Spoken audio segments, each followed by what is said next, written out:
It's 8 o'clock in Boise, 9 o'clock now in Salt Lake City, the site of next year's EXPCon, 11 o'clock over in Raleigh, North Carolina. This here is the big agent meeting for December 5th. I'm Ian Wheatley, coming your way worldwide from the broadcast headquarters of KGCI Real Estate On Air, where looking out my window right about now, it's looking a lot. I'd like to say it looks like a snow globe, but if I'm being honest with you, it looks a whole heck of a lot more like the intro to Rudolph the Red-Nosed Reindeer.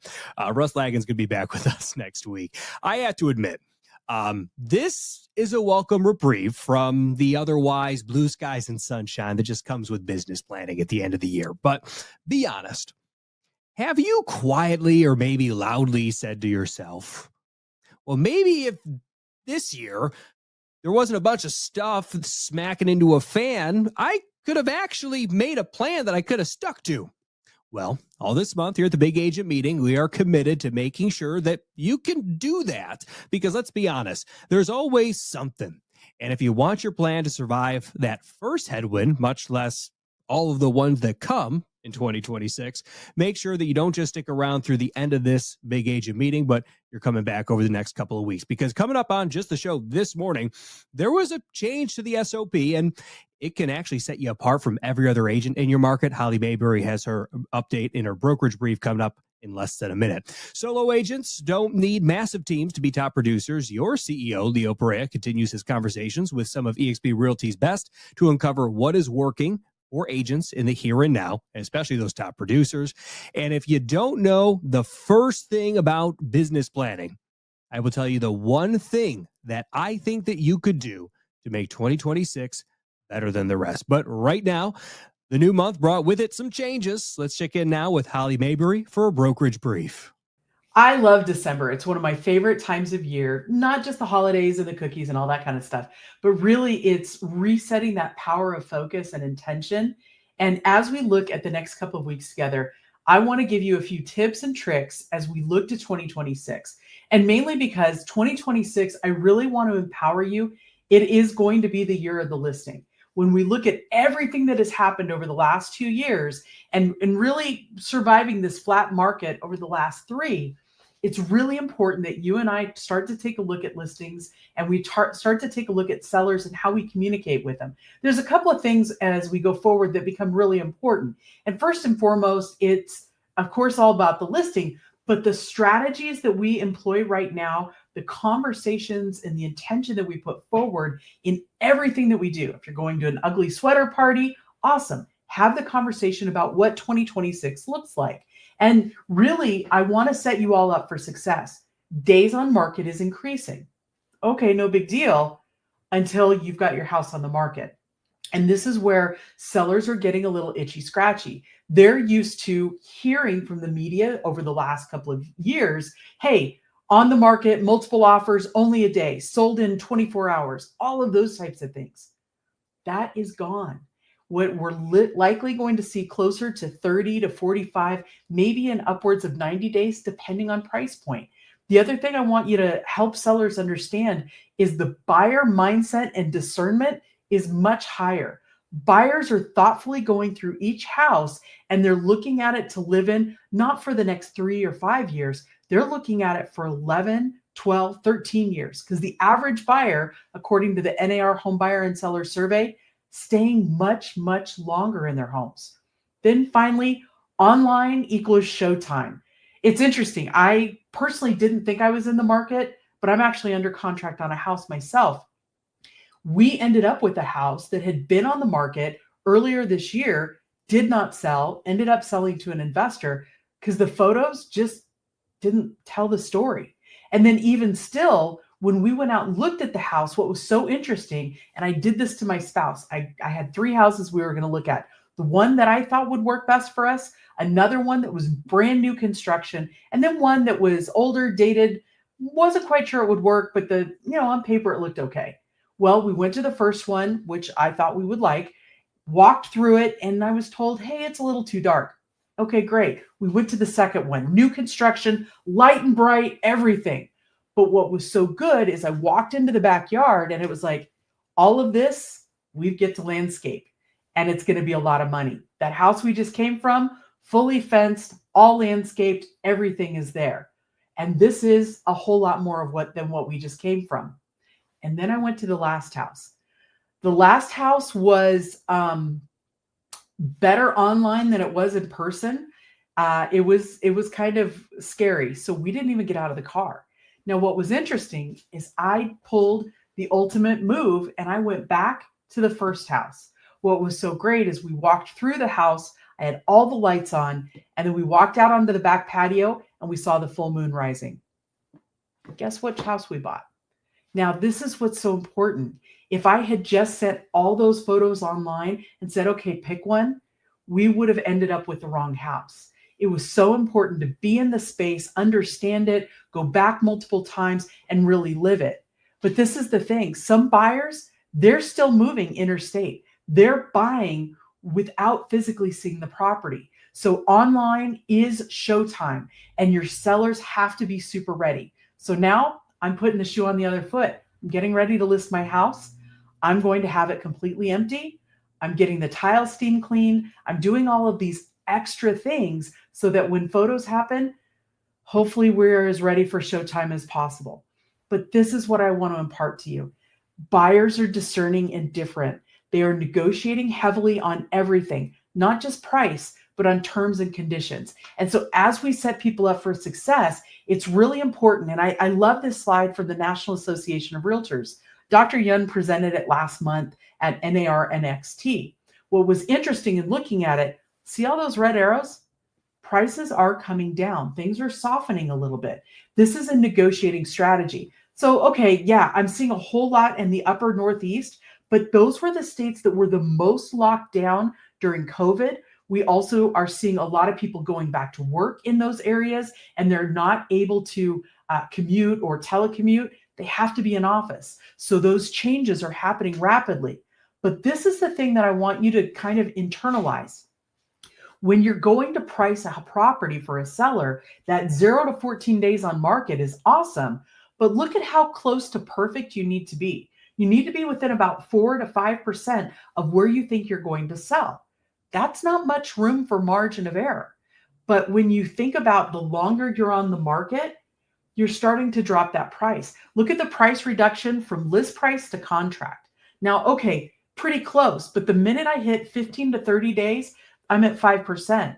But price reduction from list price to closing, that jumps to 6.1. Y'all, this slide is one of my favorites, and this is one for you to take a screenshot of, mainly because at the longer you're on the market, the buyers are not only hitting you on price to negotiate the sale, but then they are coming back and asking for concessions. They're asking for repairs. They're asking for all of these things in addition to.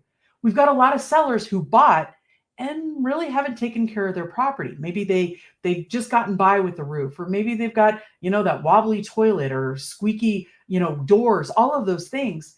Buyers are coming in, and again, very discerning. They've got lots to choose from, and they're not afraid to walk away during that inspection period. So look at that 90 to 120 days, 8% down between list and under contract, 10% when they go from contract to close. That's fantastic to know. And these are part of the conversations I want you to have. Again, going to those holiday parties, ugly sweater contests, all of those things as you start to look and having the conversation with your sellers. See, you and I are going to become expert storytellers in 2026. That home valuation, that accurate pricing, everything we do is going to matter because that's dollars and time in our seller's pocket. The value, it's absolutely the eye of the beholder.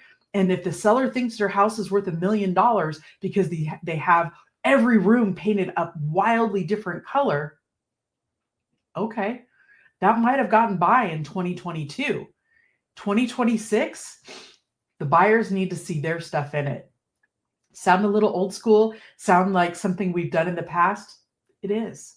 It's the truth. Price, terms, and timing are going to make all the difference. So understanding your seller's motivation, helping them understand the buyer's going to discern where they go, how they go, and that's going to make all the difference. But let me give you some hope. This is what we saw as we went through end of summer and into this last month. Mortgage applications continue to go up in order to buy a home. I'm really encouraged by this. We're seeing more and more people like myself. I wasn't in the market, but the right thing came along and we were able to negotiate a really good deal. I want you to think about that for your sellers. Have that conversation, share those experiences of what you're seeing, but the power of your intention is going to be critical as we go into 2026. So these are 4 tips I've got for you. First, call all your past clients. Anybody you've closed a transaction with this year, call them, thank them. Start with that gratitude and thank them for being a part of your year. Talk to them about what you're looking forward to. I really want you to use smart language. And this was what was so cool. I was in a meeting with Leo this morning, and he was sharing when he was coached by Brian Buffini. He said, we all have heard, oh, by the way, if you know of somebody thinking of buying or selling, let me know. I'd love that opportunity to help them like I did you.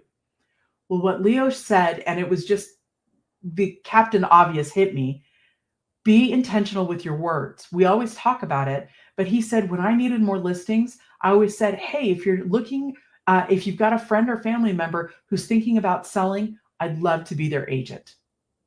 He got really specific on and asked for what he wanted. And that's going to make all the difference in the world. Now, the other thing is you look at January, I want you to set your goals right now. And I don't want you to wait. This is not about waiting for Monday to start the diet. If you are going to say, hey, I'm going to call 5 people a day, cool, tomorrow's the perfect time. Actually, how about now? There's still a little bit of time left. So set your goals for January, but do the warm-up right now. Do the warm-up, and this is what I want you to think of. Today I will do what others won't, so tomorrow I can do what others can't. It's one of my favorite quotes from Jerry Rice. And when you think of it in a sports context, yeah, he was the greatest wide receiver of all time. Today I will do what others won't, so tomorrow I can do what others can't. If you and I do that with our listings, our intention as we go into January, it's going to make all the difference. Now, I'm also no fool. There's a lot going on this month. It's been a really crazy, hard year. I want you to schedule your time off and be intentional about that. Truly unplug. Walk away from your phone, be present with your family, but when you're on, either with them or in your business.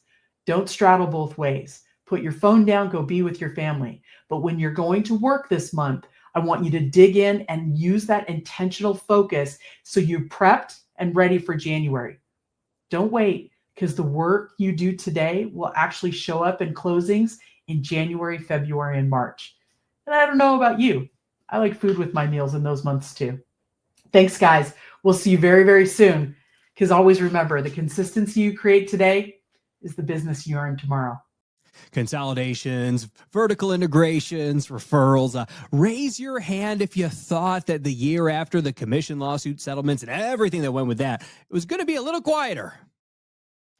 Got to be honest, we've had some industry sands shift from under our feet, and you are here at the Big Agent Meeting keeping up with it all. But if you know agents who aren't, make sure that you share this week's episode with them. But what do top agents across the U.S. and Canada and around the world respond to? How do they respond to those shifting sands? What are they saying about it?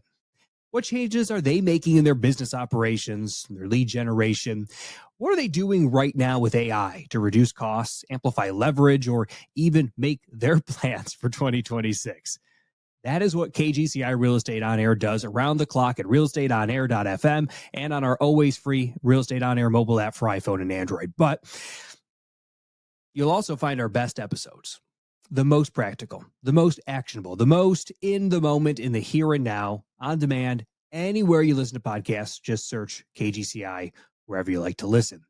But right after we wrap up the Big Agent Meeting over on KGCI Real Estate On Air, we are diving into this week's Friday Focus, which is all about database depth and mining old leads for new deals. It's the stuff you could build a 2026 plan around. So make sure that you stay locked in right after the Big Agent Meeting over on KGCI Real Estate On Air. Now, I remember when I first got licensed, I was told by some very well-intentioned longtime agents in my market something to the effect of, You'll start working mostly with buyers, but who you really want to work with are those sellers.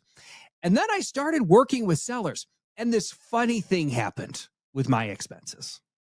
Your CEO, Leo Perea, recently broke down the solo agent blueprint with Meredith Alderson in his recent Real Estate Success Stories podcast. All of it was good. You can catch it right here at the eXp Realty YouTube channel. But here for you right now on the Big Agent Meeting was my favorite part, the part where Leo and Meredith talk about how she made that pivot from buyers to listings, took that position as that go-to expert, and that quiet part that never gets said out loud, navigating the sometimes heavy marketing costs and expenses for a listing and never charging that seller up front. Talk to me about that journey of becoming, starting in the business, joining a team, growing a team. And as of right now, you are crushing it as a solo agent. So as we're recording this before the year's up, you're over, 40 transactions on track to do over 40 million. And one of the things that I looked up before doing this, you do more listings than buyers, which is absolutely what I tell everyone to focus on, especially in a market like this one, where, for anyone watching this in the future, this is end of 2025. Austin has had quite a bit of inventory growing. If I talk to the average agent in Austin, they don't even want to work with sellers right now. They want to work with buyers. Yeah. And I just spoke to 2,000 people in Vegas yesterday at an event, and I told everybody, even if it feels like that's what you want, do the opposite. Lean in on sellers, grow your inventory. It is the most important time to do that right now. So let's jump into that, because I think it's such an important part of the process to grow your business and control your schedule. Yeah, I mean, it's hard, I will say. So I spent the first 8 years of my career. So I've been in the business 10 years. I spent the first 8 years really buyer heavy, right? Because that's how you grow your business. You get buyers. I think that's where we have to start. Yeah. And I'm glad I did. I mean, listen, I love working with buyers. I still like, if someone said, what's your preference? I love the experience of working with buyers and the hunt for the perfect house and the education and the tours and the time together. I love that. I love being with people. About 2 years ago, I set some very intentional goals around just wanting some of my time back, feeling like I needed more time at my desk working on my business rather than being in my car all day long, where I'd get home at night and I'd have 700 emails I'd have to work through. And I just felt like I was in this frenetic pace, and it just didn't really feel great to me. So I set some intentional goals that I was really going to focus on listings. And of course, my business is 100% referral based. So of course my buyers eventually would list, but it takes time, right? It's only been 10 years. So I decided that I wanted my business to be more 50-50 buyers and sellers. Well, I pivoted, but I pivoted basically the full other spectrum, right? So I went from 100% buyers to basically like 100% listings. And I missed the market for both of those things, meaning like, during the pandemic when it was so crazy, you wanted listings and I had all buyers. And then as the market started to turn in Austin, I was getting all listings, but buyers weren't as active because the prices were so high. We had so much inventory, still do, but I definitely am more listing heavy now, but I've really learned to lean into that because I did ask for it, and it is how I wanted my business to transition. And it does give me more time to work on my business, where I can be spending time focusing on my past clients who do feed me those referrals. And it just gives me, I feel like, a little bit more balance in my day. The seller piece, it's emotional, right? And I think one of my superpowers is the relationship that I build with people. And that happens on the buyer side too, but it's stressful in our market when you're a seller, and we have the number one buyer's market in the country right now. Sellers are stressed. Their lives are on hold waiting for us to help them sell their house to allow them to move on. And it's a huge responsibility that I don't take lightly. And so I think the most important piece for me is just making sure that I'm staying in constant communication with them. I'm helping them understand what's happening in the market. I'm educating them. I can't control the market, right? I can control how we market their property, and I can control how I communicate with them and how I make them feel, but I can't control the market. So we're doing the best we can right now. First question there. Because I think a lot of agents get stuck there. So if you look, these are some fun stats. If you look at scaled brokerages, the largest national brokerages, there's actually almost a 60-40 split, 60% buyers, 40% listings. And I don't have the math on this, but this is what my guess is that's probably because like only 20% of agents take listings, right? And that 20% probably take 80% of the listings. And so we end up with this dichotomy of 60-40, even though it's got to be 50-50 at scale because there's 4 million, 5 million transactions, whatever the transactional count is for the year. But it's probably very close to Pareto's law, where a very few amount of the agents do almost all the listings. You went from one extreme to the other, which, by the way, I encourage people to do as soon as possible, just because it's just math. You spend about 30 hours with a seller. You spend about 87 hours with a buyer. And you normally have to go to that seller's house a couple times, not 6 months of driving all over, God, green earth. So what was step one? How did you go from I'm only like if someone's listening to this and they're an agent, they've been in the business for 3 years, they've done 30, 40 deals, and they've just never worked with a seller or have only done a couple listings, and like, how do I do that? What was it the mental steps? Was it the activity? What did you start to control in order to do that pivot? Well, I think first of all, mindset is everything, right? Like if you believe it, it can happen. You have to allow it to happen, right? So, but you also have to be intentional about it. So like when I said I made that intentional goal that I was going to be more of a listing agent, I put that energy out to the world and that comes back to me. That's how I feel like my business works. And I feel like you get what you give, right? And so I'm putting out there that that's what I want from my clients. And I'm also making sure that my clients see me as a listing agent, right? So that means like, how are they viewing me in the world? What's my social media saying to them? What am I saying to them when I see them in person, right? So it's really just like changing your dialogue around when people ask you, how's the market? Talk about your listings, right? So make sure that you are putting out to the world what you want people to perceive you as. Social media is a huge thing. I mean, we spend a lot of time there. We're very active in social. And so Let's talk about that because I create a ton of content. And by the way, you're I didn't doing have great, a by the way. Thank you. But for context for people, I didn't have a Facebook account 18 months ago. I made a Facebook account when I was announced CEO because Glenn's like, I can't tag you. You need one. Yeah.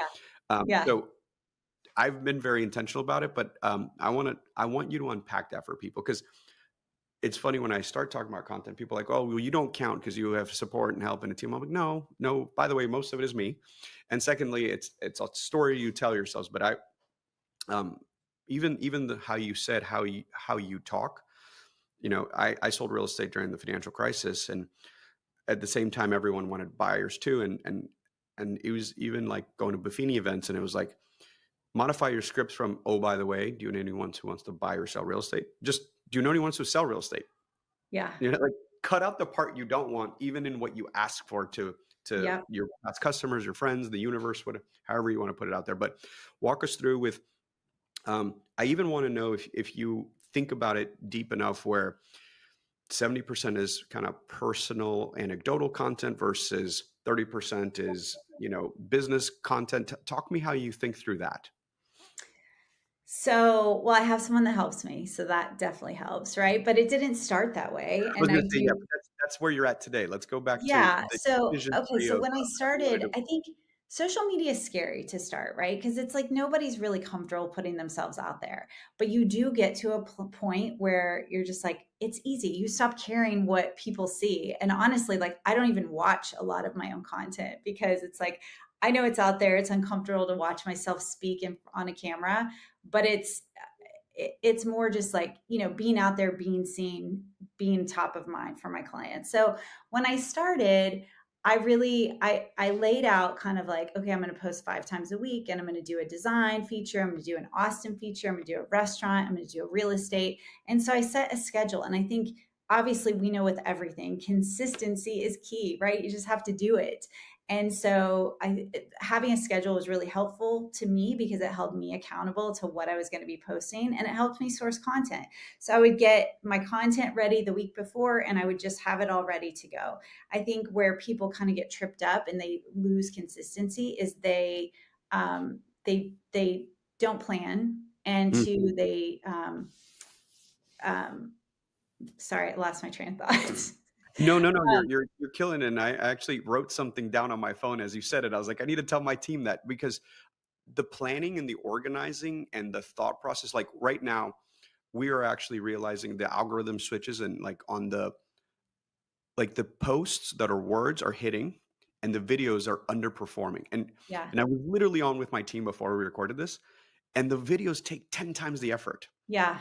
But I said to them, I was like, we still need to lean in and do more, because it's kind of like buyers and sellers where when the algorithm switches, I'd rather have a ton of content Yes. already there, because all of a sudden I'll look at a post and it has like 10,000 views. I'm like, wait, I made that like 2 weeks ago, but all of a Yeah. sudden the algorithm picks it up and sends it out to the universe. So Well, you're right. It's hard to keep up with that stuff, right? Like, of course, I have someone who helps me now who can look into that. But as agents, like we don't solo agents, you don't really have time. So I would say like just put information out there. People are so interested in what our jobs are like day to day, right? I think there's so many people who don't work in real estate that want to know like what's it look like inside that house? What's your day like?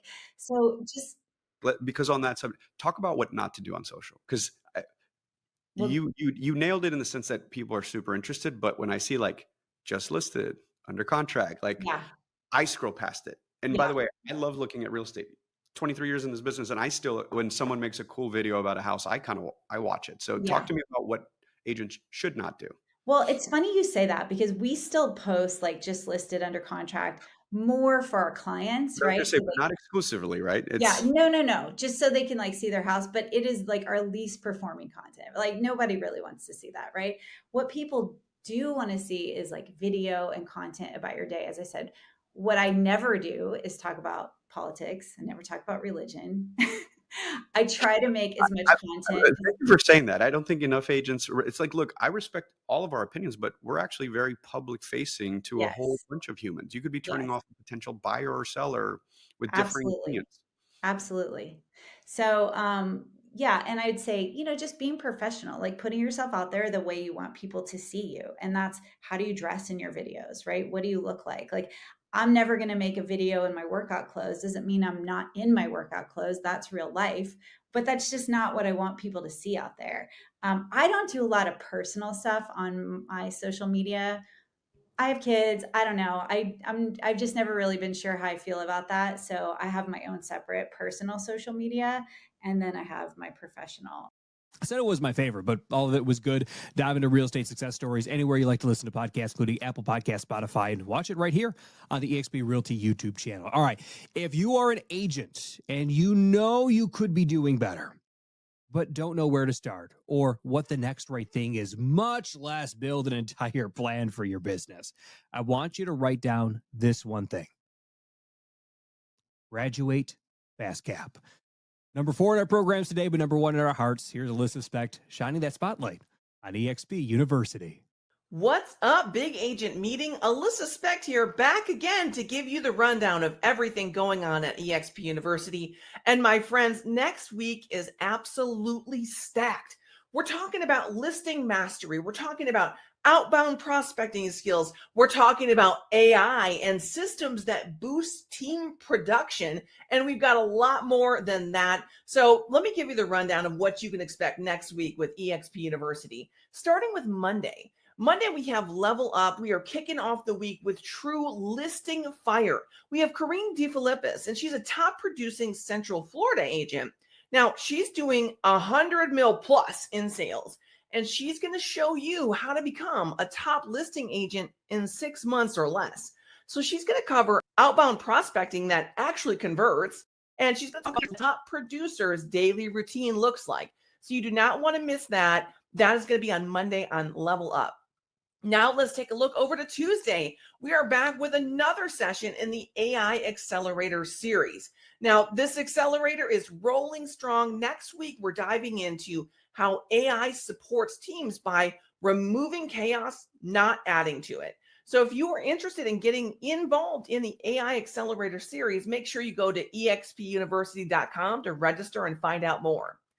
Now, we're not done yet. Let's take a look over to Thursday. We have another amazing eXp Executive Masterclass. Now, this time we've got Holly Mabery. She is a Senior VP of Brokerage Ops. She's bringing you 20 plus years of industry leadership straight to your computer screen.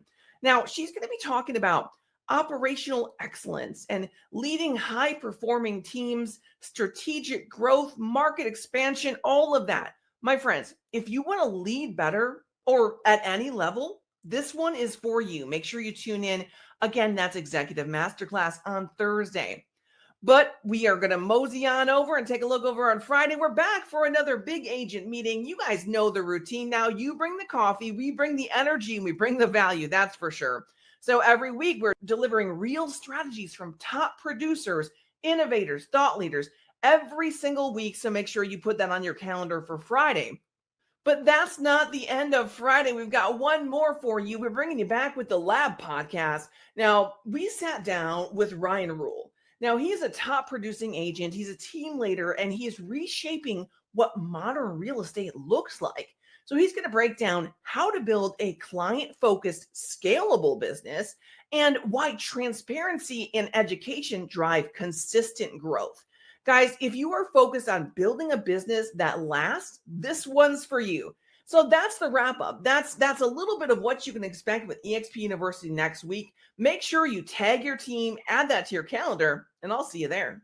Quick tip, make sure eXp University is part of your planning for next year. Best way to do that, go to expuniversity.com. That is a wrap on today's big agent meeting for December 5th, 2025. I'm Ian Wheatley from KGCI Real Estate on Air. Don't forget that you can now listen live anytime inside of that all-new agent portal. Hit that radio icon on the left-hand side, and we'll see you today for our Friday focus. The team here at the Big Agent Meeting always working hard behind the scenes each week to make sure that this program is giving you what you need. Best way that they can do that is for you to actually let them know what's working and what you need. Scan the code right now on the screen and let us know how we did at the Big Agent Meeting.